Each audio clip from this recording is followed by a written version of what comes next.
Hello. Thank you for your interest in the USD 206 bond issue. My name is Matt Regier. I'm a Remington High School teacher and athletic director and a member of the Keep Improving District Schools Committee, or KIDS for short. The purpose of this video is to give you a brief overview of the challenges facing the USD 206 district in terms of facilities and to provide some solutions in the form of a bond issue. The purpose is to be informational and not persuasive, so as I move through these slides, I'll give you as much information as I can to help you make an informed opinion on March 5th. One of the first challenges that we considered as we started this process 2 or 3 years ago was school security. It's obviously vital in today's world where school violence has occurred in numerous communities across the U.S. and it's crossed all of our minds at some point. USD 206 has some unique challenges in that we have 3 separate educational facilities in Potwin, Whitewater, and Brainerd. This separation makes it a little bit more difficult to secure each facility separately, and each building has its own challenges in terms of visibility of the parking lots and access to the buildings. The elementary school in Potwin has some challenges that are unique to it. It lacks a secure main entrance that is also ADA accessible. This is the current main entrance to our elementary school, and as you can see, there's no ramp. They do have an ADA accessible entrance, but it is not the main entrance. The main office is centrally located, which impairs visibility of the outside parking lot, and it makes it very easy for guests to enter the facility and have access to classrooms and students. And this facility lacks a storm shelter to protect the students and staff during violent storms. Remington Middle School has some similar challenges. Currently, guests enter directly into the cafeteria of the school, which is a security risk for students and staff. The school is moving towards a project-based learning focus, along with many other schools in Kansas, and it lacks adequate space to accommodate the educational needs of students doing those sorts of projects. There's also a shortage of locker rooms at RMS, which requires students to change in classrooms during home games rather than having a locker room. Remington High School also has its own challenges. The main office is centrally located, similar to the elementary school. This impairs visibility of the outside parking lot and allows guests easy access into the facility. The Remington High School lacks a storm shelter to protect students and staff during violent storms. The school lacks flexible classroom space to accommodate the educational needs of project-based learning, or PBL. And the existing gymnasium at Remington High School insufficiently supports the needs of both the physical education classes, the sports teams that use that area throughout the year, along with the concerts and other groups that use that space. As we started considering challenges, we also wanted to look at solutions. One of the solutions that we looked at very early on was a security film that would help to make our facilities more secure. This is a film that 3M has produced to put on glass, and I'll let you watch the video or part of the video to see how that works.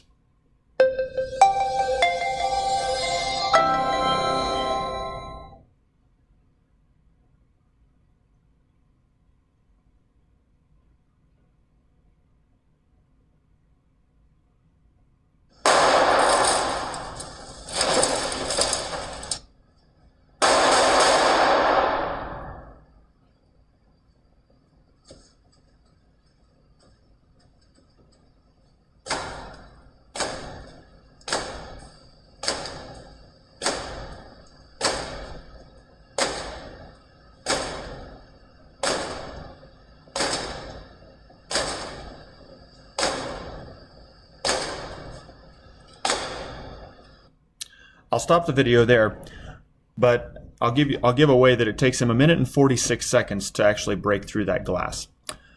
Again, this is a small solution. That glass is not bulletproof, but it is intruder proof, and it would give us some much needed time to flee the scene if an intruder tried to get through that window. As many of these smaller solutions have been pursued as possible, but there are some solutions that require larger projects such as buildings.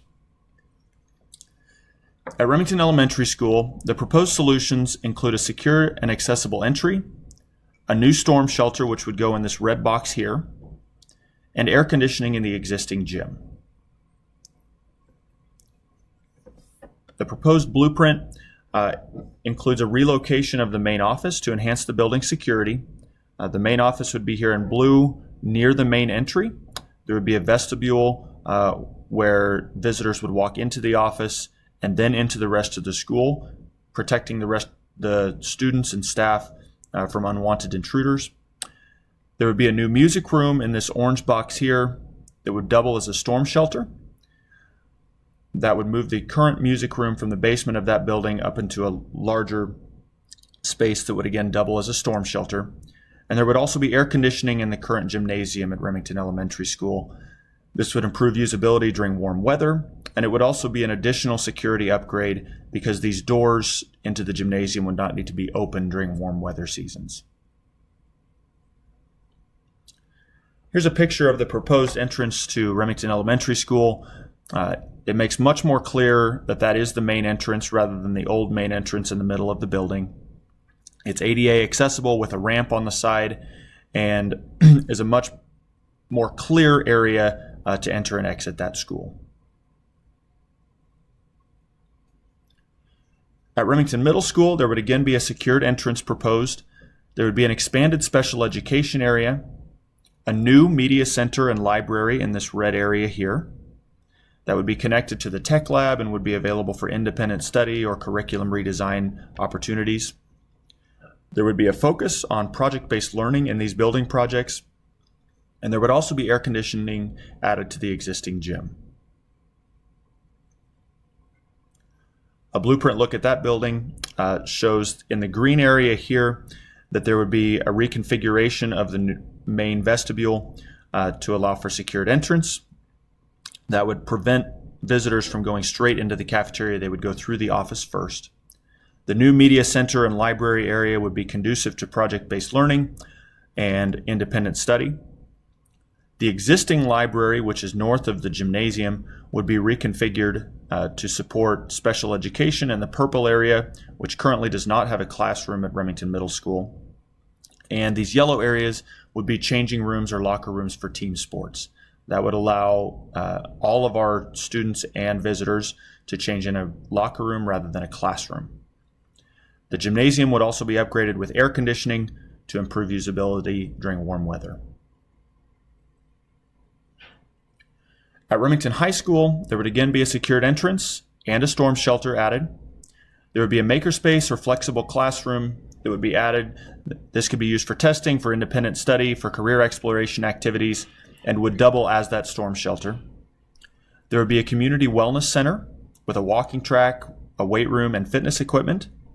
And there would be a competition gym that would be large enough for sub-state basketball and volleyball tournaments and allow more space for a wrestling tournament. There would also be air conditioning added to the existing gymnasium.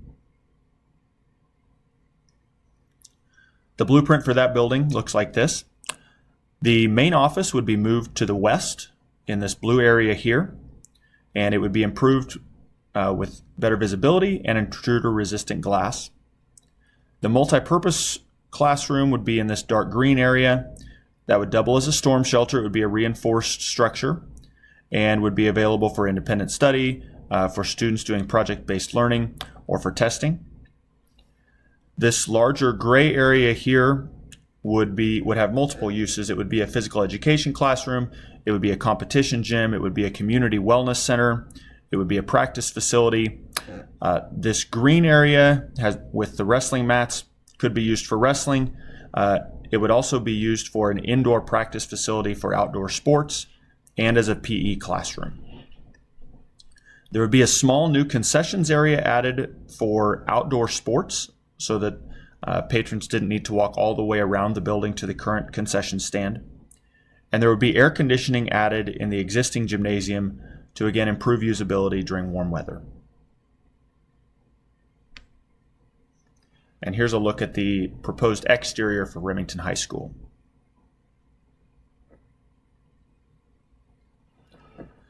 The financial side of a bond issue is, of course, of concern. There's a proposed $9.975 million bond issue to finance project costs.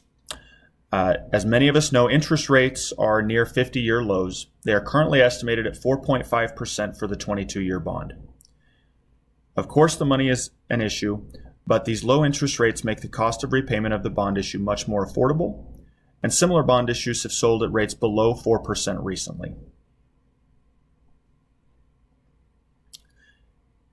In some additional news for USD 206 taxpayers, the USD 206 assessed valuation has increased by more than $14.65 million since 2007. That's an average increase of approximately 4% per year as tracked by this chart. In order to be conservative, we've only assumed a growth in tax base of 2% per year as we finance this project through 2028 and only 1.5% growth thereafter.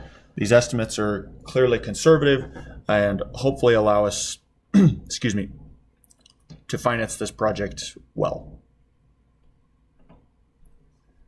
USD 206 does have existing bonds outstanding with a remaining balance of $5.025 million. These bonds are scheduled for retirement in 2030 and require a levy of 7.51 mils in the current budget. The plan of finance is to wrap or combine the proposed new bond payments around those existing bond payments so that one consistent mill levy will retire all bonds in 2030.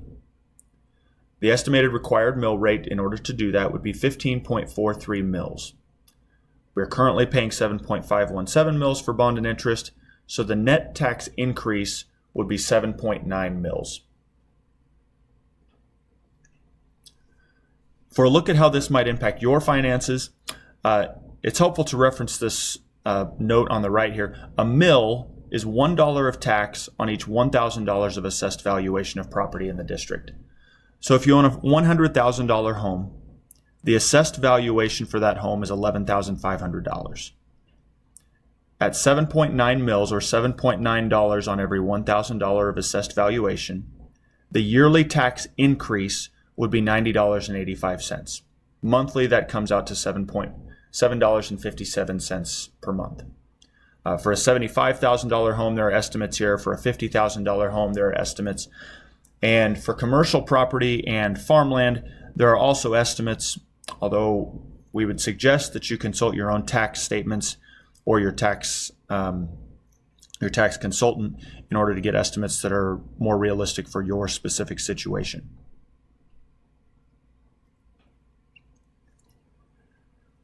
Now that you've been informed about the bond issue, there are some deadlines that you should be aware of. In order to vote on March 5th in this election, you must be registered to vote by February 12th. The advanced voting ballot application deadline is February 26th, and the advanced voting in-person deadline is March 4th at 12 p.m. Advanced voting by mail deadline is February 26th. The vote day, or the bond election, is March 5th, 2019.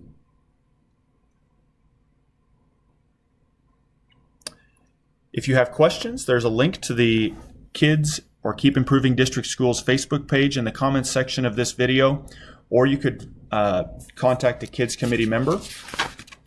We hope that with this information you feel that you're able to make an informed decision and that you vote on March 5th.